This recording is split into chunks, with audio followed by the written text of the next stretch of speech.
आज की इस वीडियो क्लास के माध्यम से हम जानेंगे 10वीं कक्षा में आने वाले साइंस यानी विज्ञान के ऑब्जेक्टिव प्रश्नों के बारे में। तो आप सभी इसके साथ में अंत तक जुड़े रहे प्यारे बच्चों, आप लोग के लिए बहुत ही इंपॉर्टेंट क्लास होने वाला है। और आपको बता दें कि 2025 के बोर्ड एग्जाम में इससे बाहर आपके प्रश्न नहीं आएंगे। तो आप सभी इसको जो है नीडर होकर इसको देखते रहिए और अपना स्कोर करके अंत में आप लोग कमेंट बॉक्स में बताइएगा। पहला प्रश्न प्यारे बच्चों इसमें कहा जा रहा है कि पौधों में जनन अंग कहाँ पाए जाते हैं। बहुत ही शानदार प्रश्न है। तो पौधों में जनन अंग जो होता है प्यारे बच्चों पुष्प में पाया जाता है। ऑप्शन नंबर बी इस प्रश्न का सही उत्तर बन जाएगा। अगला प्रश्न आपसे कहा जा रहा है इसमें कि प्रकाश संश्लेषण की क्रिया होती है। तो प्रकाश संश्लेषण की जो क्रिया होती है प्यारे बच्चों वह हरे पौधों में होती है, अतः इस प्रश्न का ऑप्शन नंबर डी सही उत्तर बन जाएगा। अगला प्रश्न आपसे कहा जा रहा है कि प्रकाश संश्लेषण क्रिया में ऑक्सीजन किससे बाहर निकलता है। तो ऑक्सीजन जो है प्यारे बच्चों वह जल से बाहर निकलता है, अतः ऑप्शन नंबर ए इस प्रश्न का सही उत्तर बन रहा है। बात करते हैं 4 नंबर प्रश्न की। प्रश्न आपसे कहा जा रहा है कि जठर ग्रंथियां कहाँ पाई जाती है। तो जठर ग्रंथियां जो है प्यारे बच्चों वह आमाशय में पाई जाती है, अतः ऑप्शन नंबर बी इस प्रश्न का सही उत्तर हो जाएगा। 5 नंबर प्रश्न आपसे कहा जा रहा है कि ग्लाइकोलिसिस की प्रक्रिया संपन्न होती है। तो ग्लाइकोलिसिस की जो प्रक्रिया होती है प्यारे बच्चों वह कोशिका द्रव्य में संपन्न होती है, ऑप्शन नंबर डी इस प्रश्न का सही उत्तर बन जाएगा। अगला प्रश्न आपसे कहा जा रहा है कि एथाइल अल्कोहल किस प्रकार के श्वसन से बनता है। तो यह जो है अवायवीय श्वसन के फलस्वरूप बनता है प्यारे बच्चों, ऑप्शन नंबर बी इस प्रश्न का सही उत्तर हो जाएगा। बात करते हैं 7 नंबर प्रश्न की। प्रश्न आपसे कहा जा रहा है कि सबसे छोटी अंतःस्रावी ग्रंथि कौन है। तो सबसे छोटी अंतःस्रावी जो आपके पिट्यूटरी ग्रंथि होता है, ऑप्शन नंबर बी इस प्रश्न का सही उत्तर हो जाएगा। अगला प्रश्न 8 नंबर आपके स्क्रीन पर है। कहा जा रहा है इसमें कि पौधों के वायवीय भागों से जल के ह्रास की क्रिया को कहते हैं। यानी पौधे के वायवीय भागों से जो जल की ह्रास होती है उस क्रिया को क्या कहा जाता है। तो वाष्पोत्सर्जन, ऑप्शन नंबर बी इस प्रश्न का सही उत्तर हो जाएगा। अगला प्रश्न कौन है इसमें कि घेघा रोग पनपता है। तो घेघा रोग जो है प्यारे बच्चों आयोडीन की कमी से पनपता है, ऑप्शन नंबर सी इस प्रश्न का सही उत्तर हो जाएगा। अगला प्रश्न 10 नंबर आपके स्क्रीन पर है। कौन है इसमें कि रक्त में हल्के पीले रंग के चिपचिपे द्रव्य को क्या कहते हैं। तो रक्त में जो हल्का पीला रंग का चिपचिपा द्रव्य होता है उसको प्लाज्मा कहा जाता है, अतः ऑप्शन नंबर ए के साथ इस प्रश्न का सही उत्तर बन रहा है।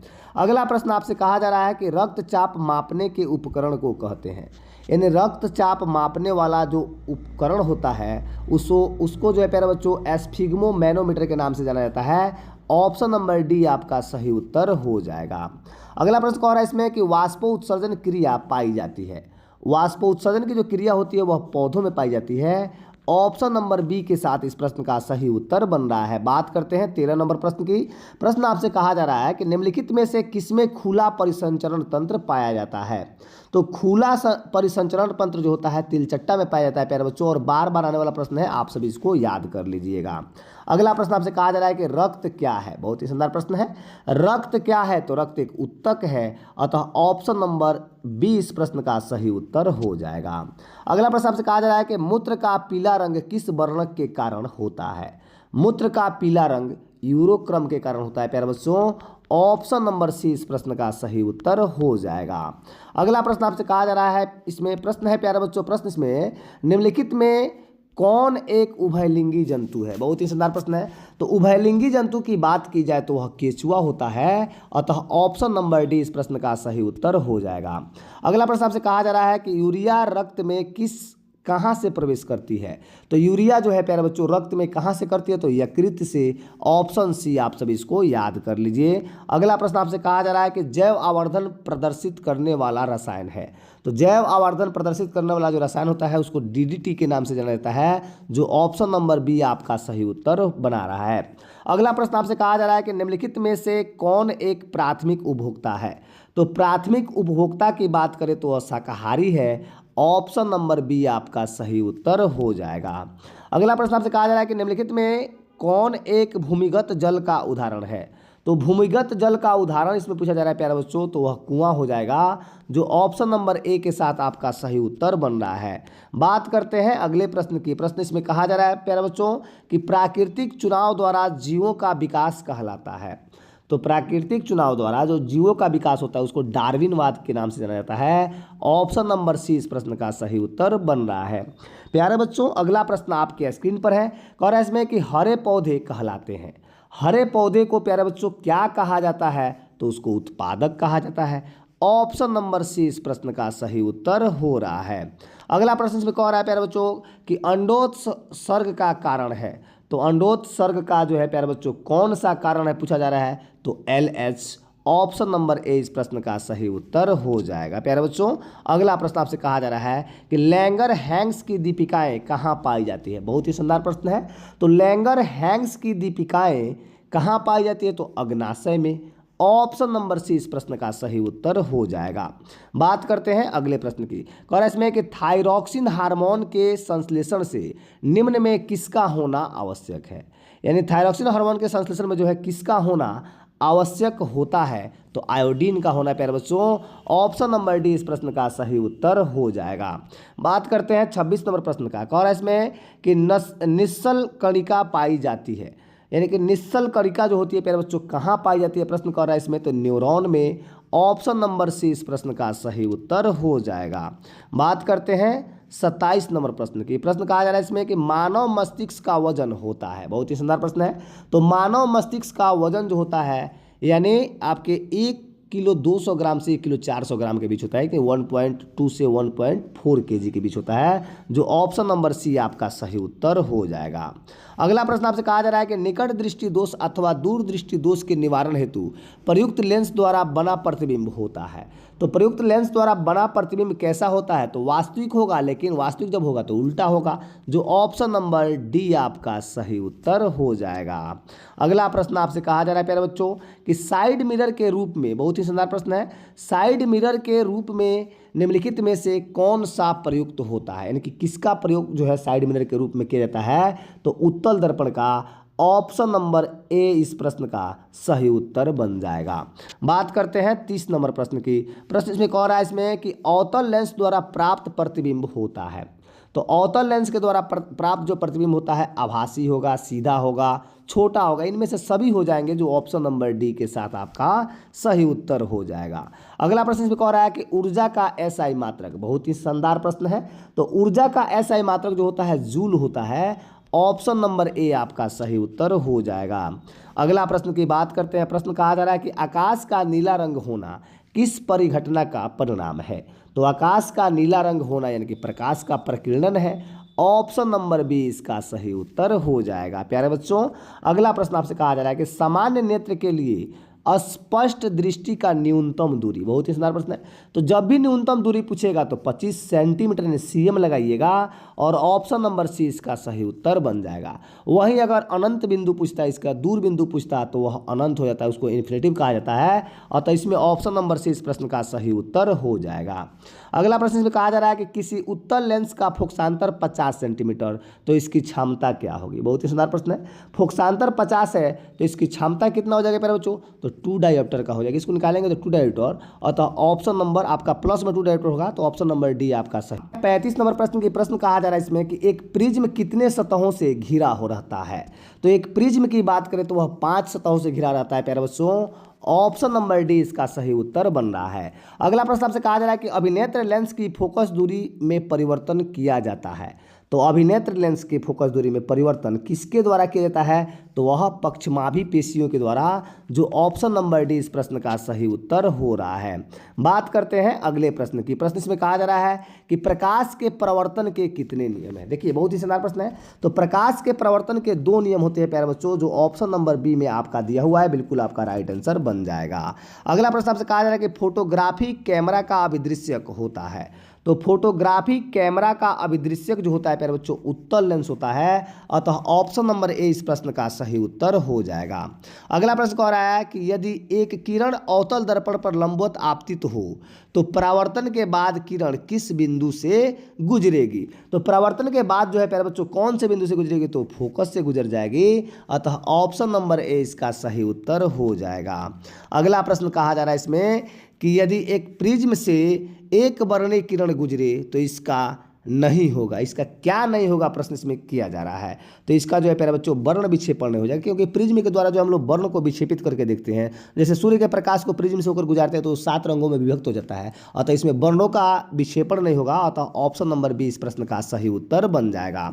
अगला प्रश्न इसमें कह रहा है कि पवन विद्युत जनित्र से कुंडली को घुमाने का काम मूलतः करती है। तो कुंडली को घुमाने का काम जो है प्यारे बच्चों गतिमान हवा करती है, जो ऑप्शन नंबर सी में आपका सही उत्तर बन रहा है।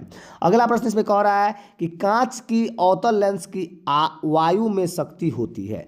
तो कांच की अवतल लेंस की वायु में शक्ति होती है, वह ऋणात्मक होती है प्यारे बच्चों, जो ऑप्शन नंबर ए में आपका सही उत्तर बन रहा है। अगला प्रश्न आपसे कहा जा रहा है प्यारे बच्चों कि निम्नलिखित में कौन विद्युत का सुचालक है। विद्युत का सुचालक पूछा जा रहा है, कौन है? तो ग्रेफाइट, ऑप्शन नंबर बी आपका सही उत्तर हो जाएगा। अगला प्रश्न इसमें कह रहा है कि वक्रता त्रिज्या 1 मीटर के अवतल दर्पण की फोकस दूरी होगी। अवतल दर्पण की जो है फोकस दूरी क्या होगी? तो वह 50 सेंटीमीटर की हो जाएगी, जो ऑप्शन नंबर बी के साथ आपका सही उत्तर हो जाएगा। अगला प्रश्न आपसे कहा जा रहा है कि सघन माध्यम से विरल माध्यम में जाती हुई किरण अविलंब से विचलित हो जाती है, यानी अविलंब से विचलित हो जाती है प्यारे बच्चों, कहाँ? अविलंब से दूर हो जाती है। अतः क्या करेंगे, सघन माध्यम से जब विरल माध्यम में आते हैं तो अविलंब से दूर जाएगी, और जब विरल माध्यम से सघन माध्यम में जाएंगे तो अविलंब की ओर मुड़ती है। तो ऑप्शन नंबर ए इस प्रश्न का सही उत्तर बन रहा है। बात करते हैं 46 नंबर प्रश्न की। प्रश्न इसमें कह रहा है कि विद्युत धारा उत्पन्न करने वाली युक्ति, बहुत ही शानदार प्रश्न है। तो विद्युत धारा उत्पन्न करने वाली जो युक्ति होती है उसको जनरेटर या जनित्र के नाम से जाना जाता है, जो ऑप्शन नंबर ए में आपका सही उत्तर बन जाएगा। अगला प्रश्न कह रहा है कि ऊर्जा का पारंपरिक स्रोत है, बहुत ही शानदार प्रश्न है। तो ऊर्जा का पारंपरिक स्रोत जो होता है आपका कौन होता है प्यारे बच्चों? इसमें जो है सौर ऊर्जा हो जाएगा, जो ऑप्शन नंबर बी आपका सही उत्तर बन जाएगा। बात करते हैं अगला प्रश्न की। प्रश्न इसमें कहा जा रहा है कि कांच की एक समांतर पट्टिका पर श्वेत किरण तिरछी आपतित होती है, तो निम्नलिखित में कौन प्रथम अपवर्तन के साथ घटित होगा? तो प्रथम अपवर्तन के साथ में क्या घटित होगा प्रश्न इसमें किया जा रहा है प्यारे बच्चों? तो वह जो है उसका विक्षेपण हो जाएगा, ऑप्शन नंबर बी इसका सही उत्तर हो जाएगा। अगला प्रश्न आपसे कहा जा रहा है कि हमारे घर में जो विद्युत आपूर्ति की जाती है वह है, बहुत ही शानदार प्रश्न है। तो घर में जो विद्युत आपूर्ति की जाती है वह 220 वोल्ट होती है प्यारे बच्चों, और प्रत्यावर्ती धारा होती है, जो ऑप्शन नंबर सी में दिया हुआ है। और हर्ट्ज की बात करें, एच जेड जो होता है 50 होता है, इसको याद कर लीजिएगा और आने वाला प्रश्न है। अगला प्रश्न कह रहा है इसमें कि जस्ता की परमाणु संख्या, बहुत ही शानदार प्रश्न है। तो जस्ता की परमाणु संख्या जो है 30 होता है, यानी 30 होता है, जो ऑप्शन नंबर डी में आपका सही उत्तर बन रहा है। अगला प्रश्न में कह रहा है कि धोबिया सोडा का रासायनिक सूत्र क्या है? धोबिया सोडा का रासायनिक सूत्र Na2CO3 10H2O होता है प्यारे बच्चों, जो ऑप्शन नंबर ए के साथ आपका सही उत्तर बन जाएगा। अगला प्रश्न इसमें कहा जा रहा है कि निम्नलिखित में कौन प्रबल क्षारक है? बहुत ही शानदार प्रश्न है। तो प्रबल क्षारक की बात करें तो NaOS, और ऑप्शन नंबर सी के साथ इस प्रश्न का सही उत्तर हो जाएगा। अगला प्रश्न कह रहा है कि हेमाटाइट निम्नांकित में किस धातु का अयस्क है? हेमाटाइट की बात करें प्यारे बच्चों तो वो लोहा का अयस्क होता है, अतः इस प्रश्न का सही उत्तर जो है ऑप्शन नंबर बी हो जाएगा, Fe। अगला प्रश्न आपसे कहा जा रहा है कि सल्फाइड अयस्क का सांद्रण निम्नांकित में किस विधि द्वारा होता है? तो सांद्रण जो है किस विधि के द्वारा होता है, इसमें प्रश्न किया जा रहा है। तो वह जो है फेन उत्प्लावन विधि के द्वारा होता है, जो ऑप्शन नंबर डी के साथ आपका सही उत्तर बन रहा है। अगला प्रश्न आपसे कहा जा रहा है कि अभिक्रिया 2Zn+O2 = 2ZnO किस प्रकार की अभिक्रिया है? तो इस अभिक्रिया की बात करें तो यह जो है प्यारे बच्चों उपचयन अभिक्रिया है, जो ऑप्शन नंबर ए के साथ आपका सही उत्तर बन रहा है। अगला प्रश्न में कह रहा है कि ग्लूकोज का आणविक सूत्र, बहुत ही शानदार प्रश्न और बार बार आने वाला। तो ग्लूकोज के आणविक सूत्र की बात करें तो C6H12O6, जो ऑप्शन नंबर बी में आपका सही उत्तर हो जाएगा। अगला प्रश्न आपके स्क्रीन पर है, कह रहा है इसमें कि अम्ल का जलीय विलयन विद्युत का संचालन करता है, क्योंकि अम्ल जल में क्या होता है प्यारे बच्चों? तो अम्ल जल में जो होता है आयनित होता है, अतः ऑप्शन नंबर सी इस प्रश्न का सही उत्तर हो जाएगा। अगला प्रश्न आपसे कहा जा रहा है कि लिथियम के बाह्यतम सेल में कितने इलेक्ट्रॉन विद्यमान है? तो लिथियम के बाह्यतम सेल की बात करें तो उसमें जो प्यारे बच्चों एक ही इलेक्ट्रॉन विद्यमान होते हैं, जो ऑप्शन नंबर ए के साथ आपका सही उत्तर हो जाएगा। अगला प्रश्न कह रहा है कि आवर्त सारणी के शून्य समूह का तत्व। तो आवर्त सारणी के शून्य समूह का जो तत्व होता है उसको हीलियम के नाम से जाना जाता है। अतः ऑप्शन नंबर सी इसका सही उत्तर बन जाएगा। अगला प्रश्न इसमें कह रहा है कि निम्नांकित में सर्वाधिक विद्युत ऋणात्मक तत्व कौन सा है। तो सर्वाधिक विद्युत ऋणात्मक तत्व की बात करें तो वह आपके एफ हो जाएंगे, फ्लोरीन। ऑप्शन नंबर ए आपका सही उत्तर हो जाएगा। अगला प्रश्न आपसे कह रहा है कि जल के विद्युत अपघटन में कैथोड पर कौन सी गैस मुक्त होती है।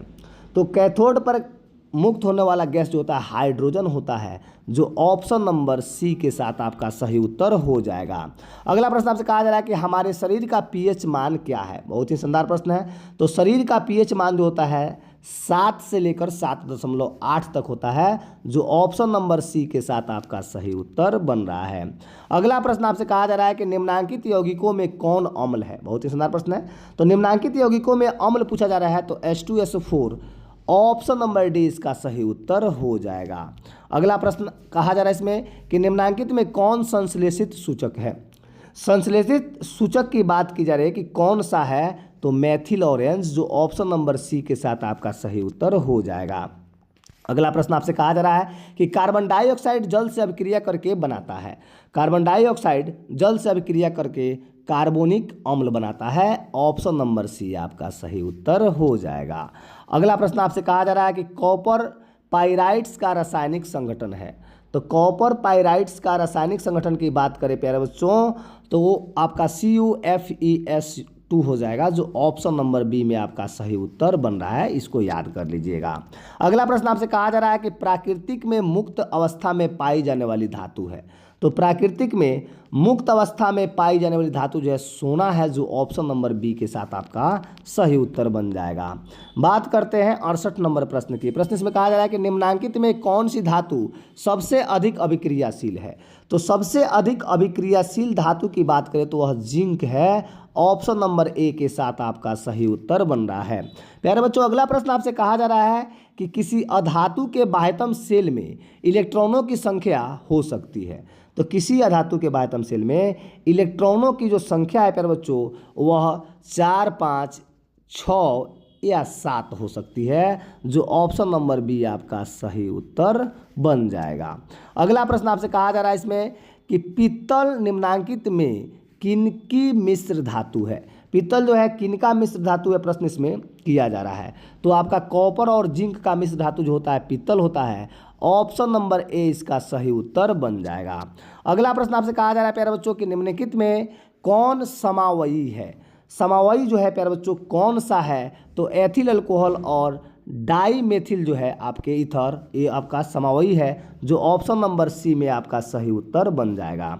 अगला प्रश्न आपसे कहा जा रहा है कि CH3O C2H5 का IUPAC प्रणाली के अनुसार उनका नाम है। उनका नाम जो है प्यारे बच्चों क्या है किया जा रहा है इसमें, तो प्रोपॉक्सी मेथेन कहा जाता है, जो ऑप्शन नंबर बी में आपका सही उत्तर बन जाएगा। अगला प्रश्न आपसे कहा जा रहा है कि लोहे की अभिक्रिया भाप से कराकर लोहे का कौन सा ऑक्साइड बनाता है, यानी कौन सा ऑक्साइड जो है बनता है लोहे का, प्रश्न किया जा रहा है। तो लोहे का जो ऑक्साइड होगा प्यारे बच्चों Fe3O4 हो जाएगा। ऑप्शन नंबर आपका ए राइट आंसर बन जाएगा। अगला प्रश्न आपके स्क्रीन पर है, कह रहा है इसमें कि एक तत्व की परमाणु संख्या 16, आवर्त सारणी में इस तत्व की वर्ग संख्या क्या है। तो इस तत्व की वर्ग संख्या प्यारे बच्चों 16 हो जाएगी, जो ऑप्शन नंबर आपके सी में राइट आंसर बन जाएगा। बात करते हैं अगले प्रश्न की। प्रश्न आपसे कहा जा रहा है कि निम्नलिखित में कौन सी धातु तनु सल्फ्यूरिक अम्ल के साथ अभिक्रिया नहीं करता है। तो तनु सल्फ्यूरिक अम्ल के साथ अभिक्रिया नहीं करने वाला आपका कॉपर होता है, जो ऑप्शन नंबर सी के साथ आपका सही उत्तर हो जाएगा। अगला प्रश्न आपसे कहा जा रहा है कि एक मिश्र धातु में 90% कॉपर और 10% टीन है, तो इस मिश्र धातु का नाम क्या है। तो इसको ब्रॉन्ज के नाम से जानते हैं प्यारे बच्चों, जो ऑप्शन नंबर बी में आपका सही उत्तर बन जाएगा। अगला प्रश्न कह रहा है इसमें कि जिंक सोडियम हाइड्रोक्साइड के साथ प्रतिक्रिया कर बनाता है, यानी जिंक सोडियम हाइड्रोक्साइड के साथ में प्रतिक्रिया करके क्या बनाता है, तो H2 गैस बनाता है, जो ऑप्शन नंबर ए के साथ आपका सही उत्तर बन जाएगा। अगला प्रश्न आपसे कहा जा रहा है प्यारे बच्चों कि निम्नलिखित में कौन सी धातु वायु के में उच्च ताप पर गर्म किए जाने पर भी ऑक्सीजन से संयोग नहीं करती है। तो ऑक्सीजन से संयोग कौन नहीं करती है, तो यानी सोना नहीं करती है। एजी ऑप्शन नंबर सी आपका सही उत्तर बन जाएगा। अगला प्रश्न आपके स्क्रीन पर है, कहा जा रहा है इसमें कि अयस्क में उपस्थित अपद्रव्य कहलाते हैं। तो अयस्क में उपस्थित अपद्रव्य जो होते हैं उसको गैंग के नाम से जाना जाता है, जो ऑप्शन नंबर सी इस प्रश्न का सही उत्तर बन जाएगा। अगला और अंतिम प्रश्न आपके स्क्रीन पर है। इसमें कि निम्नलिखित में किस गुण के कारण धातुओं के तार बनाए जाते हैं। देखिए ये आने वाला प्रश्न है, इसको याद कर लीजिएगा। तो धातुओं के जो तार बनाए जाते हैं वह तन्यता के कारण बनाए जाते हैं, जो ऑप्शन नंबर सी के साथ आपका सही उत्तर बन जाएगा। इस तरह से हम लोगों ने 80 प्रश्नों को बहुत ही बारीकी से देखा। ऐसे ही प्रश्नों को पाने के लिए आप इस चैनल को लाइक, सब्सक्राइब, शेयर करके रखें ताकि आने वाला वीडियो का नोटिफिकेशन आपको सबसे पहले मिले। तब तक के लिए आप सभी को बहुत बहुत धन्यवाद।